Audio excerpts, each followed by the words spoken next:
Episode की शुरुआत होती है और हम 3 लोगों को चौल में पत्ते खेलते और दारू पीते हुए देखते हैं। वो तीनों नशे में धुत थे, पर तभी हम देखते हैं कि एक परछाई उनकी तरफ आगे बढ़ रही है और तभी उन्हें एक डरावनी आवाज सुनाई देती है और तभी वो आत्मा एक आदमी पर हावी हो जाती है और वो कहता है, मरोगे, सब मरोगे।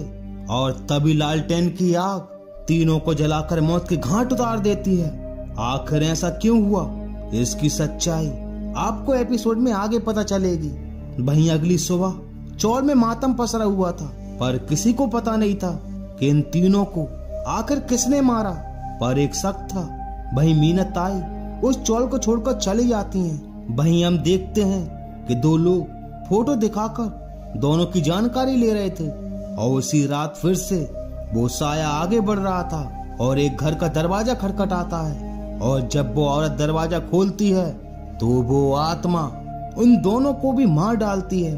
पर अब पूरी चौल दहशत में आ चुकी थी क्योंकि 2 दिन में 5 लोगों की मौत हो चुकी थी। जहाँ एक दादी कह रही थी कि ये सब इन दोनों माँ बेटी की वजह से हो रहा है और वो उनको समझाती है कि चौल में मातम पसरा हुआ है और तुम्हें अपनी बेटी की शादी की पड़ी है। जहाँ एक औरत कहती है कि तो क्या हुआ, हर दिन कोई ना कोई मरता रहता है, तो क्या शादी करना छोड़ दें। अब राज और प्राजक्ता एक दूसरे को बचपन से पसंद करते हैं तो शादी होने दो और तुम हमारे मामले में टांग मत अड़ाओ। या राज की माँ प्राजक्ता को गहने बताती हैं जो उसे काफी पसंद आते हैं, पर राज एकदम चुप था। वहीं राज अपने ख्यालों में डूबा हुआ था।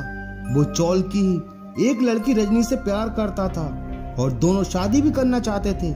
जहाँ राज उसे गिफ्ट में झुमके देता है जो उसे काफी पसंद आते हैं। वहीं हम 2 लोगों को ऑटो से उतरते देखते हैं और ये वही थे जिन्हें वो दोनों लोग फोटो दिखाकर ढूंढ रहे थे। दरअसल दोनों ने भागकर शादी कर ली थी और छुपते छुपाते दोनों इस चौल में आए थे और उनके परिवार उन्हें जान से मारना चाहते थे और दोनों मीनताई के मकान में ही रुकते हैं। पर वो घर उन्हें पसंद तो नहीं आता, पर मजबूरी के कारण उन्हें यहाँ रुकना पड़ता है। वहीं चौल में एक और मौत हो चुकी थी जहाँ दादी कह रही थी कि तुमसे मना किया था कि अपने बेटे की शादी मत कर, अब देख तेरी वजह से यहाँ क्या क्या हो रहा है और आगे पता नहीं कौन कौन मरेगा। यहाँ चौल वाले भी कह रहे थे कि ये सब तुम्हारी वजह से हो रहा है, पर राज की माँ उन पर भड़क रही थी कि ये सब कोई खूनी कर रहा है और इसका पता पुलिस लगा लेगी, बेवजह मुझ पर इल्जाम मत लगाओ। जहाँ योगिनी भी डर रही थी, उसे लग रहा था कहीं वो खूनी हमें न मार दे। और वो दादी किसी आत्मा की बात कर रही थी। मुझे ये जगह कुछ ठीक नहीं लग रही, पर अनंत उसे समझाता है। वहीं सफाई करते समय योगिनी को वही झुमके मिलते हैं जो राज ने रजनी को दिए थे। वो काफी सुंदर थे और योगिनी उन झुमकों को पहन लेती है और अनंत को बताती है, पर वो कहता है कि ये तुम्हारे नहीं है, इन्हें उतार दो, हम इन्हें मीनताई को लौटा देंगे। पर योगिनी को उस घर में अजीब सा महसूस हो रहा था और वो डिसाइड करती है कि वो एक बार दादी से सबकी बात जरूर करेगी और दोनों उन दादी के पास पहुंच जाते हैं और यहीं हमें रजनी की सच्चाई का पता चलता है। दरअसल रजनी मीनताई की इकलौती बेटी थी। वो सुशील और इतनी संस्कारी थी कि बिन ब्याहे वो राज के बच्चे की माँ बनने वाली थी। वो किसी से नहीं डरती थी, सबकी मदद करती थी। पर चौल के वो तीनों बेवड़े उसे परेशान करते रहते थे, पर वो उनसे भी नहीं डरी। पर एक दिन मीना राज की माँ के पास गई अपनी बेटी की शादी की बात करने, पर शांता ने मना कर दिया कि हम तुम जैसे फटीचरों की हमारी बेटे की शादी करेंगे, औकात में रहो। जब मीना कहती है कि शांता शांति से समझो, रजनी राज के बच्चे की माँ बनने वाली है और दोनों एक दूसरे से प्यार भी करते हैं, तो शादी करने में क्या हर्ज है। या शांता मीना को बेइज्जत करती है कि पता नहीं किससे तुम्हारी बेटी मुंह काला करवा के आई है और उसका इल्जाम मेरे बेटे पर डाल रही हो। जहाँ चौल वाले वो तीनों बेवड़े भी कहते हैं कि रजनी हम पे भी डोरे डालती थी। जहाँ चौल वाले कहते हैं कि इन्हें चौल से निकाल दो और शांता भी कहती है कि जा अपनी बेटी से पूछ किसका पाप पेट में लेकर घूम रही है।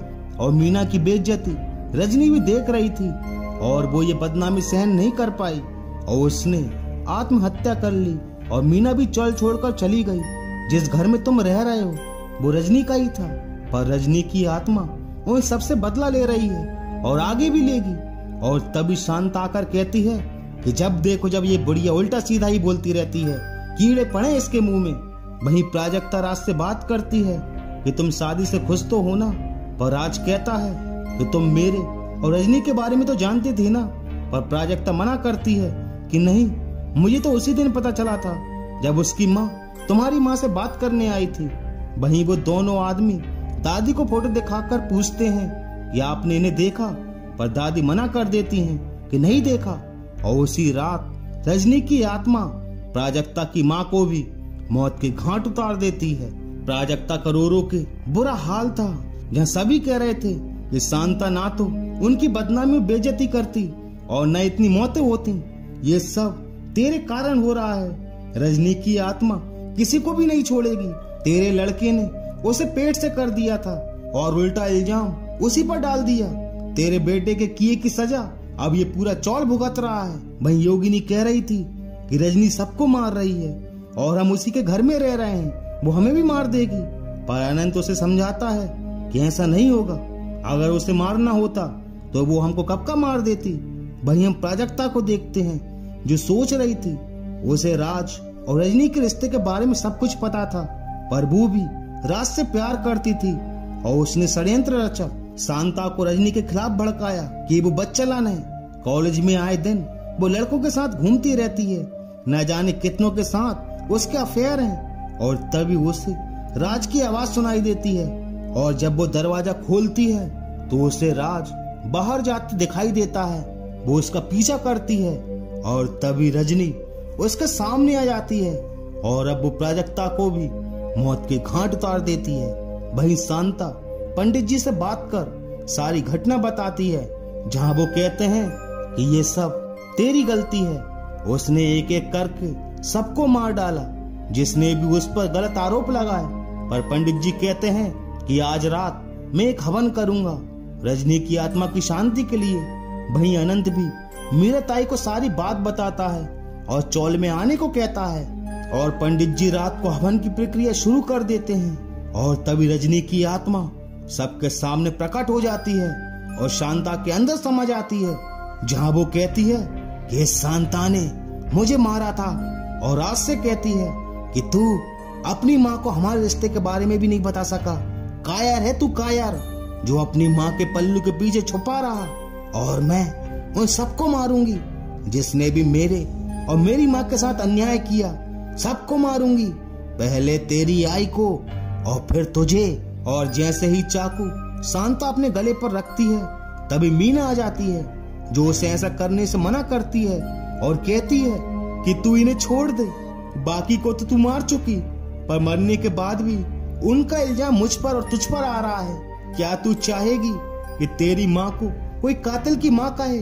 और गलती तो मेरी थी, अगर मैंने तेरा साथ दिया होता तो तू आज मेरे साथ होती। अब मेरे गलती की सजा किसी और को मत दे, माफ कर दे इन्हें। और रजनी ये सुनकर टूट जाती है और उसकी आत्मा को मुक्ति मिल जाती है। और इसी के साथ चौल की दहशत इस एपिसोड का दी एंड हो जाता है। तो मिलते हैं अगले वीडियो में and thank you so much for watching this video.